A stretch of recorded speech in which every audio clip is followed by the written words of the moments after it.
akaondoa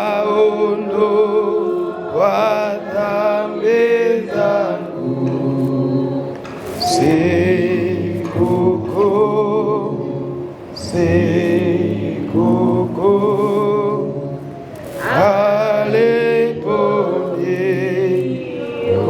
aliponiokoa Yesu. Jina la Bwana libarikiwe. Amen. Na kusalimu katika jina la Yesu. Naomba angalau kama itawezekana kwa hizi dakika ziliopo nigusie mambo kadhaa, lakini siamini kama muda huu utatosha.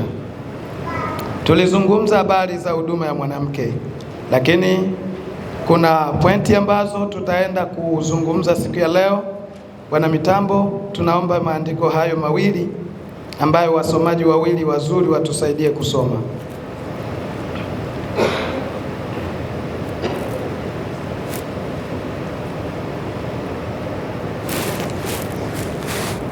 Karibu wasomaji wawili wazuri, kitabu kile cha waraka wa kwanza wa Paulo kwa kijana Timotheo. Waraka wa kwanza wa Paulo kwa Timotheo na ule waraka wa kwanza wa Paulo kwa Korinto, sura ya 2:12. Hawapo wasomaji? Kama hawapo nasoma mwenyewe. Waraka wa kwanza wa Timotheo sura ya 2:12-15. Inasemaje pale?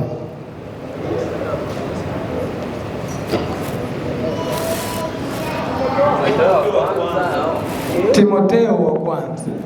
Hii haisikilike. Waraka wa kwanza wa Paulo kwa Timotheo sura ya 2:12 hadi 15. Timotheo wa kwanza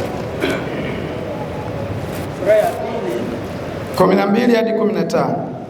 12 nasema hivi.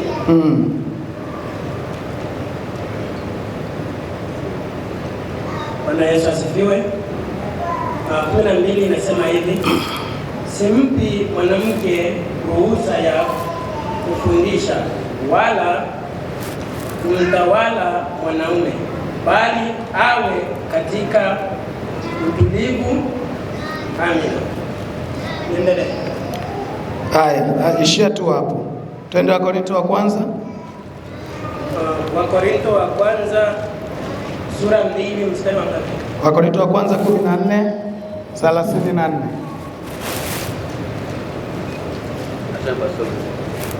Soma.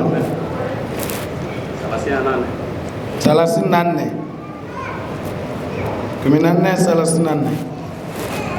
Wakorintho wa kwanza 14:34 hadi 38. Huo mstari mmoja tu.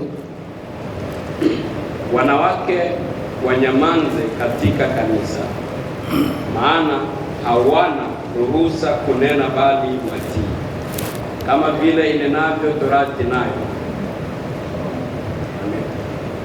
Mbarikiwe. Wasomaji wetu mnasoma kama hamjiamini.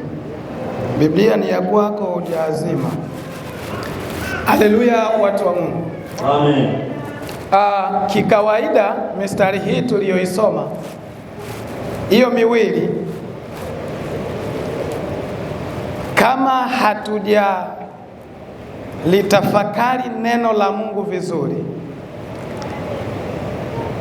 hatuwezi kumruhusu mwanamke hapa mbele. Na shida ambayo inasumbua ni kwamba kama tukikubaliana na mistari hii directly, kwa maana hiyo kila mwanamke aliyoko hapa hatakiwi hata kuuliza swali, sio tu kuhudumia. Kwa maana hiyo sinaikwaya yote tuiweke chini, tubaki na Ezra na Bwana Espoir, kwa sababu nayo ni huduma. Haleluya. Ndio maana haya mambo yanalichanganya kanisa.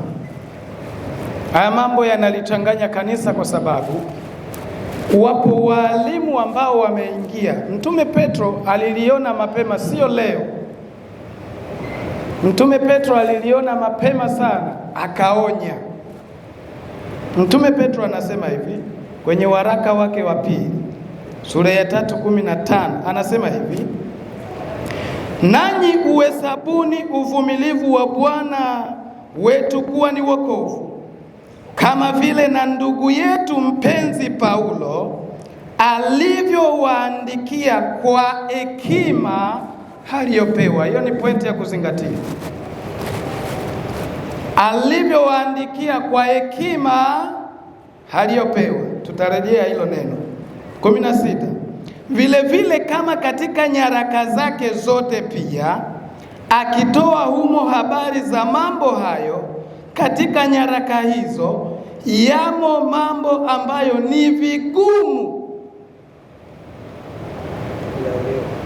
Amen. Narudia mistari hii ikusaidie. Vile vile mstari wa 16. Vile vile kama katika nyaraka zake zote pia, akitoa humo habari za mambo hayo, katika nyaraka hizo yamo mambo ambayo ni vigumu kuelewa, na mambo hayo watu wasio na elimu, wasio imara huyapotoa, kama vile wayapotoavyo na maandiko mengine kwa uvunjifu wao wenyewe. Unasikia Petro alichokisema kwa habari ya nyaraka za Paulo, kwamba nyaraka za Paulo ziliandikwa kwa hekima aliyoipewa, ambayo hekima hiyo ni sehemu ya utendaji wa Roho kwenye maisha ya mtu. Kwa sababu kuna sehemu katika utendaji wa Roho, kuna sehemu inaitwa roho wa hekima. Mtume Paulo alipoandika, hajaandika kwa falsafa za elimu ya duniani. Kwa maana hiyo ni kwamba hata ungekuwa msomi wa namna gani, huwezi ukazieleza kwa ufasaha nyaraka za Paulo.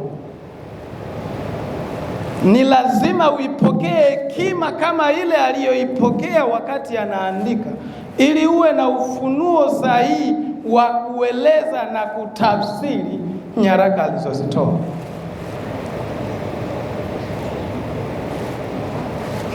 Kanisa, haleluya.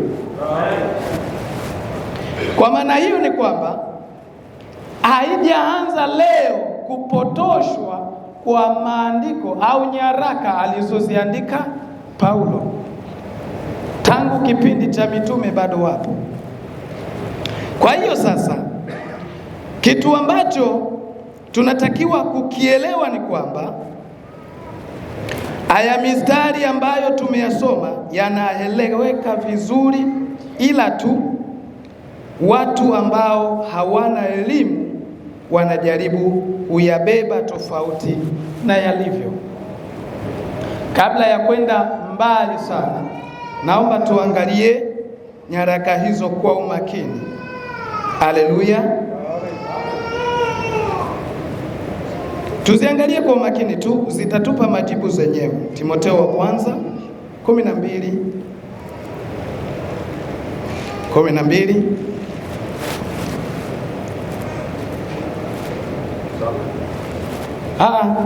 Nasoma mwenyewe.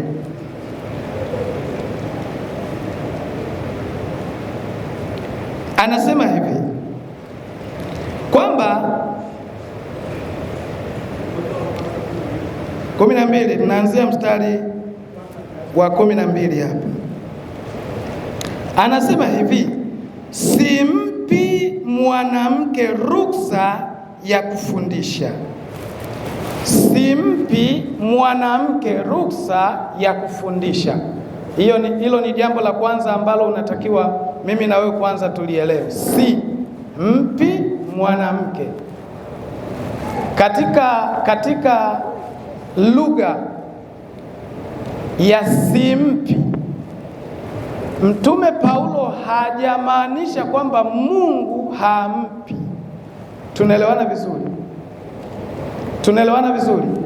Ila yeye kama kiongozi hampi mwanamke nafasi, na kwenye huduma yote ya Paulo alikuwa anajitahidi kile ambacho anakifanya kwa nafasi yake kama Paulo, alikuwa anakiweka sawa sawa, kisingiliane na kilichotoka direct kwa Mungu. Amen. Amen. Kwa hiyo mtume Paulo halikuwa na sababu ya kumwambia Timotheo hapa Efeso hawezi kumpa mwanamke nafasi. Maana Efeso ni mji ambao ulikuwa umemilikiwa na Mungu mke, ambao ni mji katika miji ya zamani iliyofanya ibada ya kumtukuza Mungu mwanamke. Na katika mji huo ibada ya Mungu mwanamke ilipewa utukufu na wanawake, na wanaume wakawa chini ya wanawake wa mahali pale. Ndiyo maana kwenye sentensi yake anazungumza vizuri katika hilo. Haleluya. Anasema hivi kwamba simpi mwanamke ruksa ya kufundisha wala kumtawala mwanamume. Tunaelewana vizuri? Bali hawe katika hali ya utulivu, kwa maana Adamu ndiye aliyeumbwa kwanza na Hawa baadaye. Wala Adamu hakudanganywa, ila mwanamke alidanganywa kabisa, akaingia katika hali ya kukosa. Walakini, tunaelewa haya maandiko ninayoyasoma? Kuna lakini hapa chini ambayo kila mhubiri anayegusia andiko hili hawezi akafika hapo. 15 inasema hivi, tuko pamoja?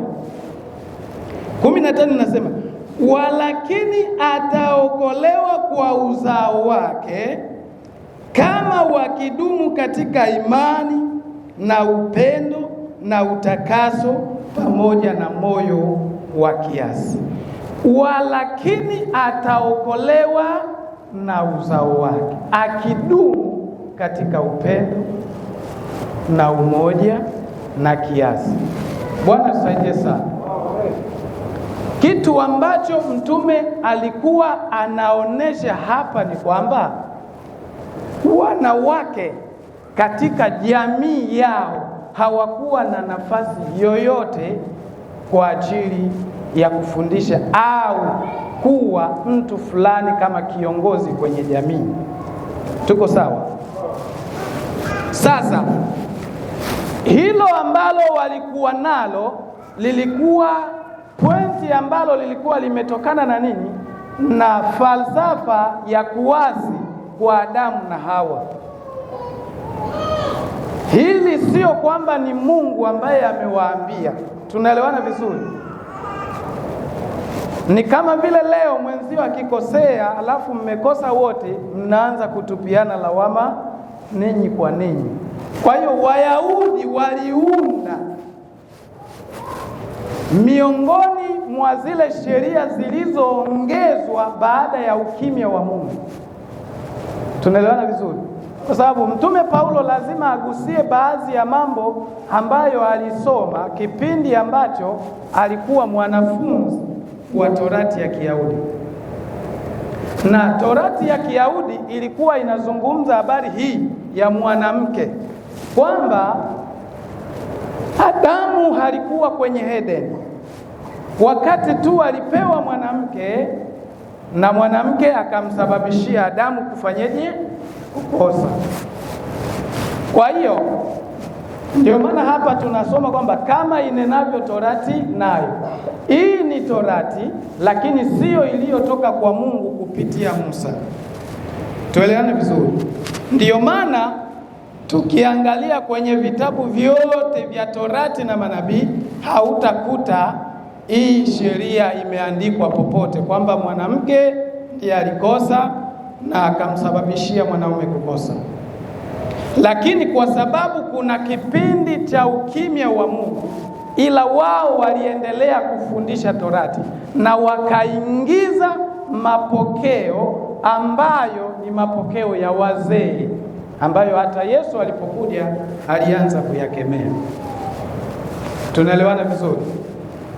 Sasa kwa maana hiyo Mtume Paulo alitaka kwanza wanawake wa Efeso watii, kwa sababu hawawezi kuokolewa kutoka kwenye ibada za mungu mke. Hizo ibada za mungu mke zilikuwa zinafanyika katika usharati mkubwa. Amen. Mnaweza mkawa kwenye ibada kila mmoja anakuja alivyozaliwa. Yaani zilikuwa ni ibada ambazo zinapotoa maadili kabisa, hayawezi kuelezeka. Amen. Pamoja na kwamba mama Fisto anapendaga niwe ninasema yote wazi, lakini mengine hayawezi kuelezeka. Ila zilikuwa ni ibada za aibu, uchafu kabisa. Sasa wanawake hao hawapaswi kufika kwenye kusanyiko na kupewa nafasi ya kufundisha.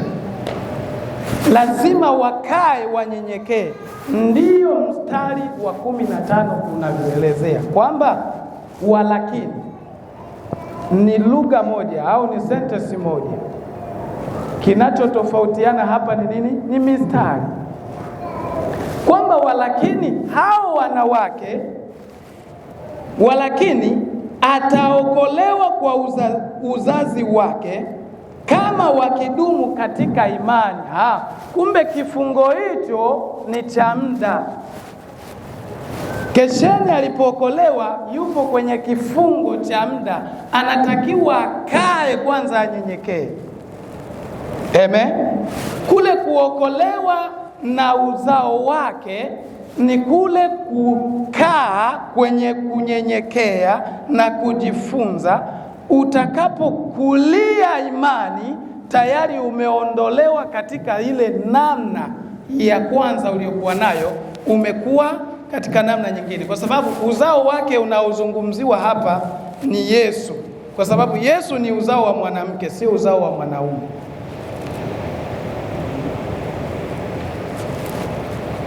Hivi tunaelewana vizuri? Hii nakuelea au nimekuchanganya?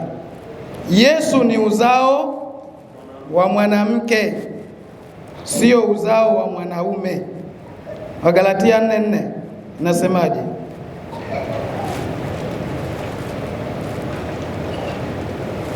Wagalatia, upate hata nani yako. Wagalatia ile inasemaje?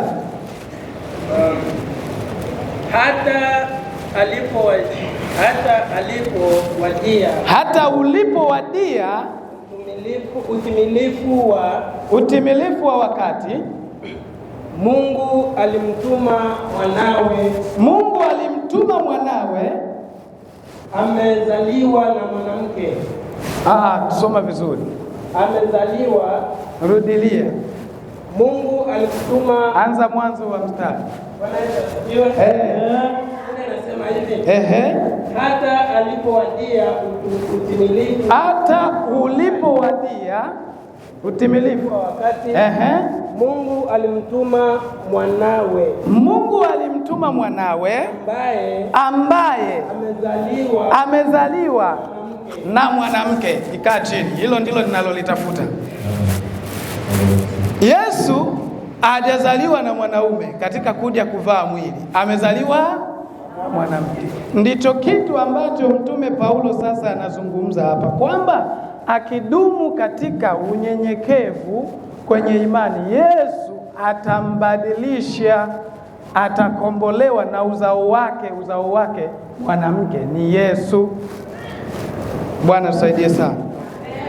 Kwa maana hiyo ni kwamba haina maana kwamba asizungumze kabisa, lakini anatakiwa azungumze wakati amekwisha kukuzwa na Mwokozi wake na uzao wake, amekwisha kukombolewa.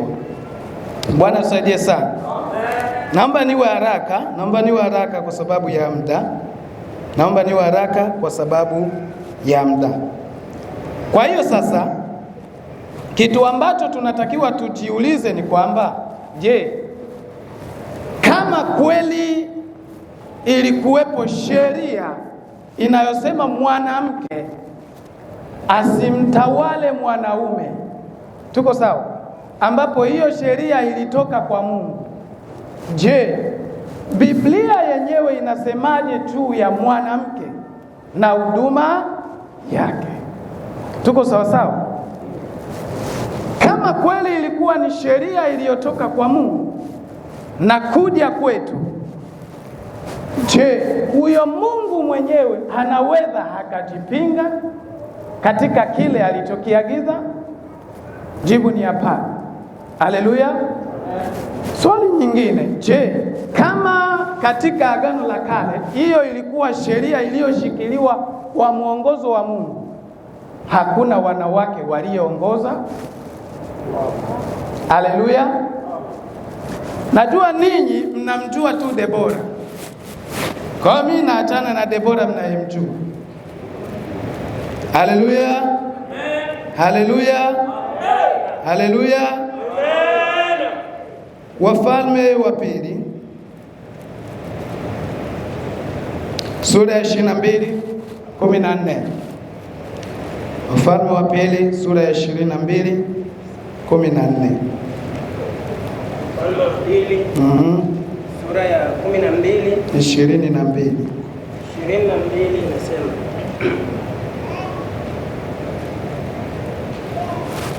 Bwana Yesu asifiwe. 14 mstari wa 14. Mstari wa 14. 14 inasema hivi: kwa sababu hiyo fedha. Wafalme wa Pili, hata nisome, mimi nimefika. Sura ya 22 mstari wa 14.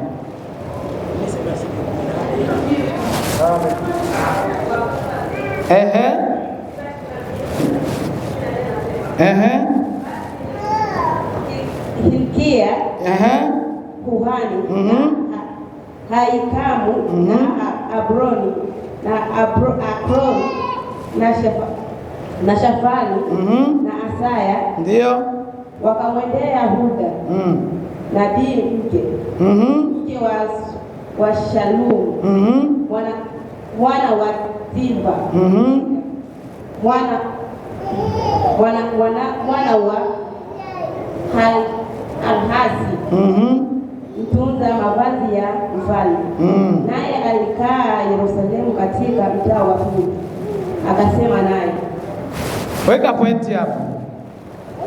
Weka pointi hapo, lakini ukiwa na muda mwenyewe utajisomea hapo mbele kidogo, si ndio? Hizi ni habari za mwanamke aliyeitwa Hulda, nabii aliyekuwa katika Yerusalemu, ambaye alibaki nabii pekee aliyetegemewa kusema ukweli kwa kipindi chake. Amen. Kwa hiyo makuhani hawakwenda madhabahuni mpaka waje kwake, na katika kile ambacho alikifanya kama nabii Hulda ndicho kilisaidia Yerusalemu, kilisaidia Israeli kwa wakati wake. Ukisoma wewe mwenyewe hapo mbele utaona kwamba maandiko yanasema hivi: alizungumza bila woga, akimwambia au akiwaambia wajumbe wa mfalme kumfikishia mfalme taarifa ya kuboresha, kutengeneza taifa. Hasa kuna mtu anakuambia hakuwepo nabii mwanamke tangu zamani. Haleluya, Bwana tusaidie sana. Kwa maana hiyo ni kwamba manabii hawa walikuwa wanafanya kazi ya madhabahuni ambayo ni tofauti na hii madhabahu tulionayo leo. Bwana tusaidie sana. Hakuna mtu ambaye aliweza kuzungumza na Mungu kipindi hicho isipokuwa nabii. Hata makuhani, labda wale ambao walipewa huduma mbili tofauti, kwa sababu Mungu anaweza akakupea vitu viwili. Anaweza akakupea aliyechaguliwa tu na Mungu kwa ajili ya huduma ya ukuhani, hakufanya lolote isipokuwa amjie nabii, na nabii ndiye alikuwa na sauti la kuongoza nchi, ambapo mfalme akienda tofauti na sauti ya nabii, moja kwa moja nchi imeharibika. Bwana Yesu atusaidie sana. Amen. Kwa sasa tukimuona nabii, tunamuona kiongozi aliyeliongoza taifa, kwa sababu mfalme hakufanya jambo mpaka nabii aseme, na kiongozi au mfalme akifanya tofauti na nabii alicholeta, mambo yameharibika. Haleluya. Nani kiongozi sasa? Bwana tusaidie sana, kwa sababu uchungaji wa zamani ni tofauti na uchungaji wa leo. Huduma 5 za kanisa leo zilikuwa zimewekwa ndani ya huduma 2, nabii na kuhani. Basi kwa sasa, kama tunamuona nabii mwanamke, kipindi ambacho wale wanaokataa huduma ya mwanamke wanasema kwamba ni Torati nayo inasema hivyo, hawajaelewa neno la Mungu.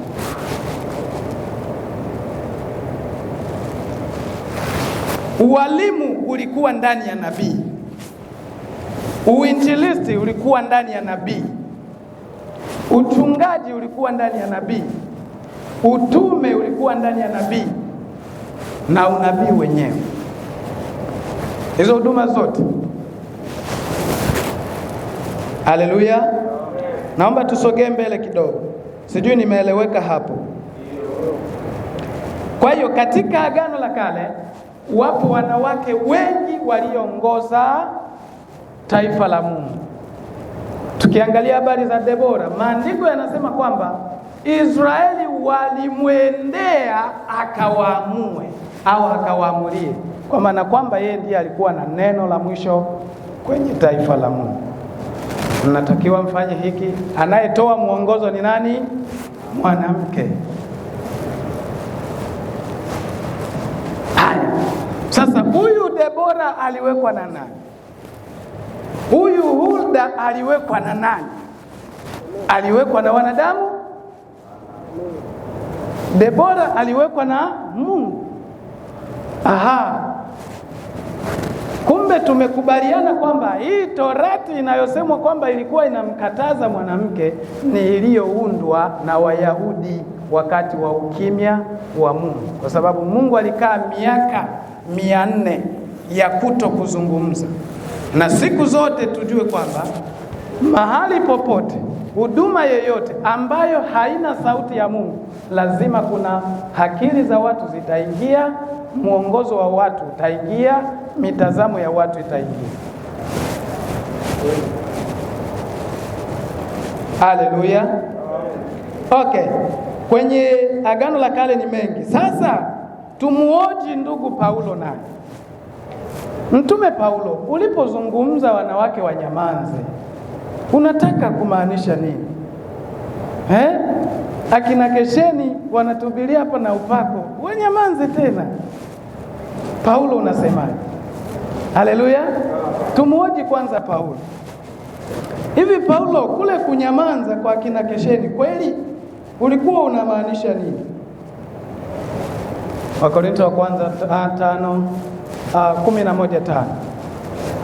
11:5. 11:5. Wakorintho wa kwanza 11:5. 11:5 nasema.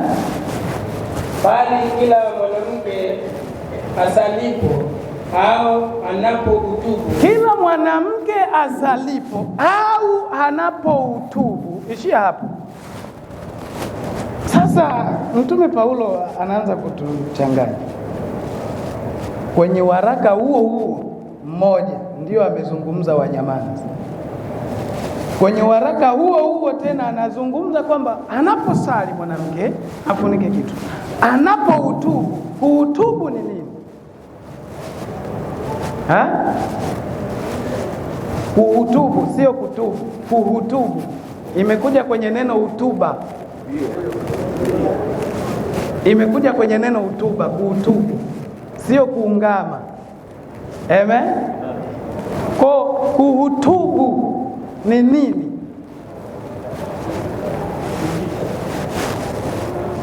Haleluya. Kutoa hutuba ni nini? Vyovyote, hata kama iwe ni kuimba sawa, lakini kutoa hutuba ni nini? Vyovyote mnavyojibu, lakini si amesema, si amezungumza. Amen. Sawa, wengine hata wakisema kutoa hutuba ni kulalamika. Okay, Paulo amesema wanyamaze. Sasa hapo mbona ameruhusu wafungue vinwa? Haleluya. Haleluya. Yule mtu